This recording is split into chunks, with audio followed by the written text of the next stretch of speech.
Are Arsenal built to fail? That is the blunt, uncomfortable question Jolyon Lescott threw at the football world, and it lands like a challenge rather than a complaint. He didn't accuse the players of lacking ability. Quite the opposite. He pointed to something deeper.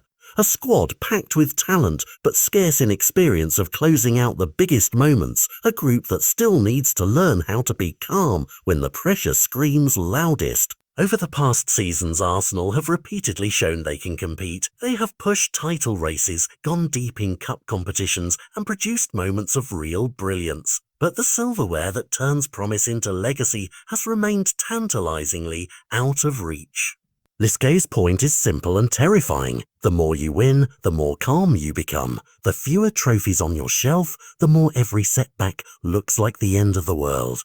That kind of emotional reactivity is not merely a line in a podcast, it is a tactical problem. In tight matches, it shows up as rushed decisions, panicked shifts in shape, substitutions driven by nerves rather than strategy, and a contagious sense among the squad that a bad 10 minutes is fatal. Against opponents who have been there before, who have developed that habit of closing games down without drama, Arsenal's flashes of perfection can fade into hesitation. The stakes are enormous because football is as much mental as it is technical. A single misplaced pass under heat, a moment of frustration in a key fixture, can decide a title or end a cup run. For Mikel Arteta, the brief is brutally clear: convert talent into temperament. Build routines, install leadership moments, and create those reference points of winning so that when the crowd holds its breath, his team inhales instead.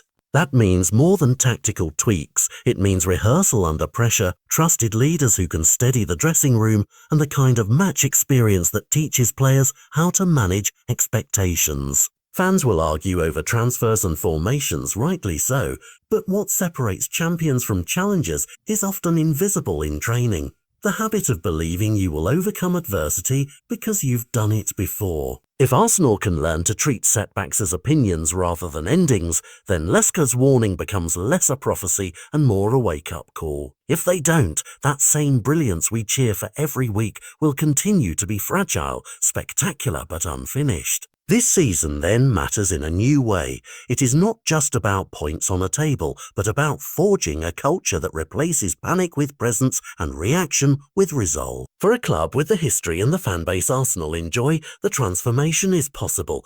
It will require patience, leadership, and the kind of small repeated victories that slowly, inexorably create champions.